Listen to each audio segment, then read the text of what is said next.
that, we're going to get started again. Our next speaker is Darrin Lowery, who will be discussing Paleo-Indian lifestyles of the Delmarva Coastal Plain, a deviation from the normal. Okay, just to start off, thanks for inviting me. A lot of this research was funded by the Virginia Threatened Sites Program, and also recently they had money appropriated for Hurricane Sandy impact the coastline. So I was hoping this last storm would hit New York City and then we had more money, but it didn't happen. So that being said, the Delmarva Peninsula is an interesting landscape, and with this image, each one of these represents a Clovis-like site. Now, there could be 1 point or there could be 14 points at any one of these locations. And with this is the presumed coastline based on sea level, and I'll get to that in a minute. But as we go through time, as Joe said before lunch, you see a change in wear and number. As you go later with these Mashad and Neponset points, or Park Hill, or Cumberland, or whatever you want to call them, there are more over in Delaware than there are on the Maryland side. There are a few down on the Virginia Eastern Shore. Again, sea levels are rising. And then when you get to Crowfield, these are generally expressed by 1 point, and they're fairly rare. They're rare since T. Most recent one I documented was from Watts Island, Virginia, which is that little red dot there. With respect to the Delmarva Peninsula, the geology there is particularly interesting and complicated. Prior researchers have talked about the use of cobbles.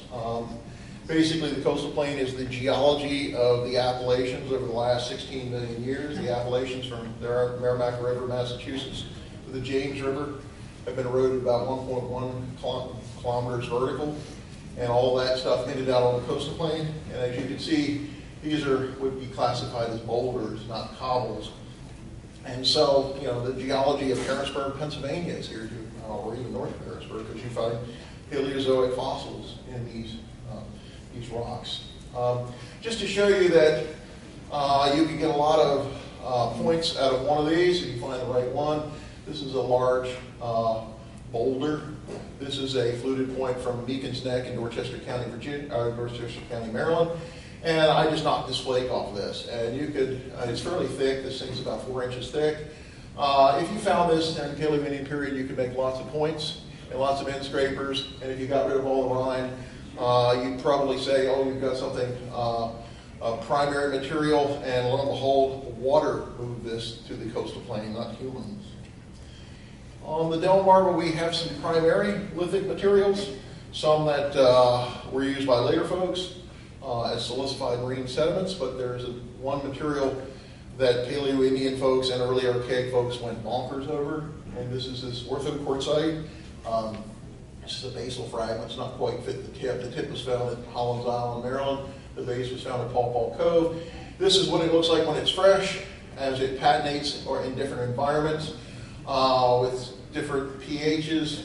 The chalcedony typically patinates, leaving the quartz grains, which are usually rounded or subangular rounded, exposed, and these would be the unpatinated forms where the chalcedony has not been altered. This orange stuff here is glauconite. It has degraded. There are sources of this underneath the bay. Unfortunately, the Chesapeake Bay's original channel has been filled up with a lot of gunk over the last several thousand years. And this map over here shows the distribution and density of points and flakes made out of orthoquartzite. This is one of the densest areas you'll see paralleling the Susquehanna. Underneath of this is the thickness of the Nanjemoy Formation, thicker here and thinning out. The blue numbers indicate where you could get that material if sea levels were lower at the time of Clovis. And there's only one spot right here off the southern end of Kent Island, off Kent Point, which attains a depth that would be comparable to Clovis. It's 174 feet. My brother-in-law had a boat, so we went out and we dredged at 168 feet, and we brought up large nodules of this material. So it's there. So there may be Paleo-Indian reduction sites there, but because the bay looks like it's filled with sediment and mud, you'd never be able to excavate them. Okay. Here we go. And however, on the western shore, you do find outcrops. These are nodules that occur in the Nanjemoy. These are not as high quality as the stuff that's in the Chesapeake. However, it doesn't preclude the possibility that you could find it in other locations along the Potomac when sea levels are lower, and actually later folks, other than Clovis or early Archaic, would have access to this material. And as I said, Paleoedian folks loved it, and all the way to early Archaic on the eastern shore, and then it ceases to appear. Probably it's because the quarry source is inundated. Its distribution, this is the presumed outcropping of it. This shows you points, fluid points, densities. But what's important about this is we well know that water flows downhill, and so do rocks being carried by water. What's interesting are these points that go uphill made out of this material, that go north. And the only way you could get those points into Pennsylvania or up into Connecticut and Massachusetts would be to carry them there. So unlike if I found Jasper Point down here, it could have eroded from some Jasper exposure that's no longer extant in the Appalachians, or maybe is still extant in the Appalachians, but the property that got, or the process that got it there would be a natural process. So these are clearly human agents carrying this stuff to the north. And, here we go. This is the one from Connecticut. It's from the Connecticut River Valley. It's an unpatented form, probably later Paleoedian. This is one from Turner's Falls, Massachusetts. Art Speed sent me that picture. And this is one in Gary Fogelman's book from Adams County, Pennsylvania, showing you that this one is patented and these two are not. Paleoedians and sea level. This is the channel of Susquehanna and then all the drainage ways. How do we reconstruct the sea level? Well, there's isostatic and eustatic sea level. And I can tell you that based on our region here, that the rate of rise between the time of Clovis and at the end of the Younger Dryas was about 2 feet per century. It's not really, it's not like Meltwater Pulse 1A, which is here. However, some folks have said that shellfish could not survive during that time period. I created this shellfish reef in 8 years just by throwing a tire in the intertidal flats. And if we had Clovis or Clovis to post-Clovis, early Archaic sea level rise, the amount of rise that would have occurred over 8 years would be about 1.92 inches. So these oysters could survive. What was the sea level? The local Delmarva sea level at that time would be about 52 meters, and this is based on some benchmarks here. Here's a date of 55 meters, 13,008, and then there's another benchmark up further off the screen up here, which gives you a rough approximation. About 52 meters is a good measure. So what I want to focus on is not all this, but down here, because this is a particularly interesting area.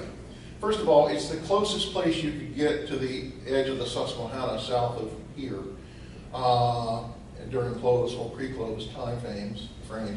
But more importantly, it relates to the geology. The lower end of the Delmarva Peninsula formed the last 125,000 years ago, 100,000 years ago. Marine oxygen isotope age 5. It represents the littoral movement of sediment, the infilling of the Belhaven Channel, and the ultimate formation of the Cape Charles Channel during the marine oxygen isotope stage 2, the LGM. And so all of this sediment here consists of fine particles. And this is what it looks like. The largest particles would be about the size of a nickel. So it's relatively lithic poor there. However, that region has produced a fairly large number of fluted points. We'll get to that in a minute. Where was the Susquehanna at the lower end of the peninsula? It's right underneath Fisherman's Island. As you come down the peninsula and heading to Virginia Beach, when you land on Fisherman's Island, you're right over top of the Susquehanna Paleo Channel. What's its depth? Its depth's at 54 meters. And that's important because that means if sea levels were at 52, then there would have been a shallow bay there at about maybe 8 feet, 7 feet, 6 feet deep. The low salinity, steep wall side, low salinity estuary. And this region here, on the lower end where you have no high quality, big chunks of rock, has produced 51 fluted points. And they're fairly large compared to those further up the main channel. I'll focus on a few. This is 44NH 435. This is what it looks like. The actual Paleoindian stuff is in this older material. This is a late Holocene dune. And these are some of the fluted biface forms found there along that shoreline. This is that orthoquartzite again. This is a Machad deposit point, and then something else that's trianguloid. So there's a gamut there. Here's one that was a humdinger. This is buried beneath Younger Dryas Lewis, and it's 121 millimeters in length. And that's a pretty big point. And we found several fragments that would indicate comparable size points in that region. And then I'm going to focus on another site that's clearly post-close over here, 44NH 442. Looks like a low ubiquitous marsh. There's a drowned upland here in that area as stuff washes out. We found this material. This is petrified wood. This is a Northumberland looking point. These are some fragments and some end scrapers. A lot of this discoloration is a byproduct of acid sulfate geochemistry in the tidal marsh, so it's kind of confusing. You know, that might not have been green, that might have been yellow. This might not have been gray, that might have been yellow. You know, and then the final one is over here on the west side, just opposite. And this one's a Clovis site. And back years ago, we went out there when I was doing surveys in 2001. Found this site. Initially, I was quite confused because it literally produced oodles of wedges or PSSK. I think VDHR probably has about a 5-gallon bucket full of these things there. But it took a while to figure out what they were associated with, and this is one of the points. So we went out there and mapped all the displaced artifacts. And the reason why I'm interested in coastal processes, how sites get tore apart and how they're impacted. So we wanted a piece plot. Every one of the artifacts along the shoreline, some that were in situ, some that were out in situ. So we did that. These are the flag ones here. This is a basal end. This is the first Paleo-Indian point base that Dennis Stafford ever found east of the Mississippi. And it was right there. You wouldn't want to be on the shoreline that day. There were more biting insects than you could possibly think of. We also cored many of these areas out there. This is John Law. He's been involved, and we both sired many generations of biting insects. The logistics of excavating this site is there's a 5-foot tidal amplitude, so you have about a 3-hour window to excavate, and you have to wait for the tide to go out. You excavate, and then units fill in. I quickly learned you don't excavate multiple units, you excavate one at a time, because what would happen is that the next tide interval, the previous unit looked like it was a bombed crater or something, all the pieces. But we found some artifacts in situ. This is a side crater. There's a little TSSKA. They're buried, and this is a soil profile here. But while we were out there doing this, we had the fortuitous thing that happened, and it allowed me to further monitor how dynamic these coastal sites are. These are where the archaeological units were. Offshore, these are the displaced artifacts as they're being moved along the shore and inshore. They never move offshore. And then we had Hurricane Sandy come along with a 7-foot surge, and all the artifacts moved well inland from the shoreline, and literally, you know, a good distance. I don't know, probably about 80 meters at least. And here's the artifact in situ. You know, and it's underwater. They erode out, they get deposited up here on a modern landscape. There's the forest surface. And then we have a storm surge where they get deposited in the interior on top of a modern sand landscape. Now these things will stabilize out, as you can see starting here. They'll get buried, and then the Paleo-Indian artifacts will be washing out at some time in the future in the Holocene, late Holocene landscape. Some of the artifacts found there, these are the points. These are some of the formal tools, you know, the typical gamut that you've seen today. But what is interesting are these, the PSSKA, literally tons of these. They're made predominantly of the local quartzites, which shows a difference between the projector points are mainly made of higher quality material, whereas these are made out of the local, you know, you have to go up the peninsula a ways to get this stuff, but you don't have to go too far. Let me go back. And then we have these things that were flaked. They look like crooked knives for splitting. And then we have chipstone adds here. We have something that kind of rudimentary looked like an ugly gouge has been flaked out on this, and some hammerstones, some burnishers. And we found these chopping looking things. And this thing is very sensitive. Oh, here we go. Maybe I'll hit it. Okay. We found a cobble that had a depression in it, and under micrograph you could see wood residue with bearing. In other words, it was actually being used as a bearing socket. We found these drills there. They're kind of prismatic. They have wear on both ends. Mike Frank did the reconstruction of what they possibly were doing. He made modern examples. And so you get your bearing joint, you got your little drill bits, and we found a lot more than we were illustrating here. They were fairly robust. Okay, probably the most interesting but yet ugly artifacts were these potato-sized rocks that were basically quartzite. They showed oxidation on one end, and they showed organic residue. And anyhow, a lady came in from Russia in the office there at the Smithsonian, and she looked at the assemblage and she said, this assemblage looks like a birch bark canoe manufacturing assemblage from, Norway, Finland, Sweden. And anyhow, we kind of chuckled and said, oh, okay, whatever. But looking at the organic residue, it looked like, clearly organic, abstaining, but more importantly, it had copper carbonate. And when Dennis called me and said, we got copper, I said, there's no copper out there. There's a lot of iron oxides and iron sulfides. So it got me intrigued. I called some folks that are specialists in trees, and I said, this is not leading along. I said, what tree, is there a tree out there that produces a sap that is rich in copper? And it is white birch. And white birch will be the first tree that replaces, when copper mine tailing will be the first one that goes in. But it's a defense mechanism to keep the insects from attacking it. And granted, as we all well know, the sap oozes out, you get the blobs, and it provides an excellent caulking, water repellent substance when you're caulking up a birch bark canoe. Now, after that occurred, Dennis called me up and said, what's the dominant tree species in the middle Atlantic at the time of Clovis? I said, damn if I know. But fortunately, the core logs for all the Chesapeake Bay Bridge tunnel exist. And these were from peat samples. This one here is dated 18,003, had birch in it. But more importantly, this one here is 13,004 calibrated, and birch is here as well. So Mockhorn Island, which is up here, is with the site, and there's birch here. So maybe at this site, 44 and H233, you're seeing indirect evidence of birch bark canoe manufacturing, circa 13,000 years ago. The canoes would have been essential means of transport in a region associated with the developing Chesapeake Bay estuary.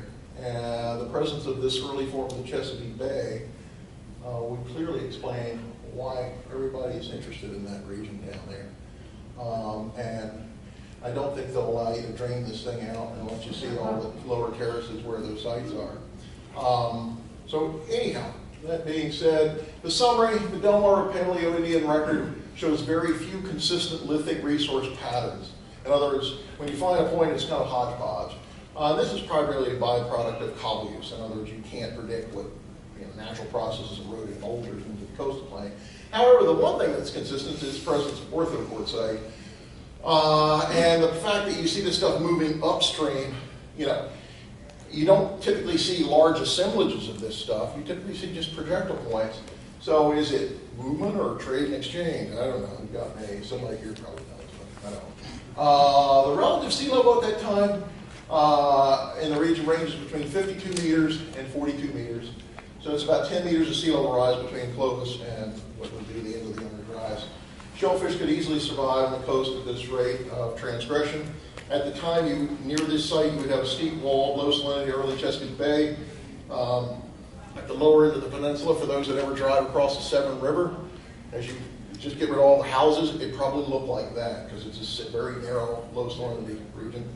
The presence of this early estuary might explain the high density of Paleo-Indian points in this lower end of Northampton County. And again, it might be indirect evidence, the evidence that we have, which is kind of very superficial of it. but would be suggestive of potentially birch bark canoe manufacture.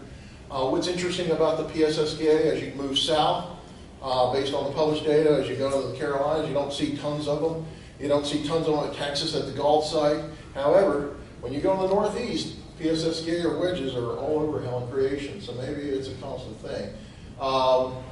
So basically, maybe the adjacent upland archaeological record that's in lower Northampton County, we're actually seeing sort of indirect evidence of maybe a Paleogen interest in a coastal estuarine adaptation.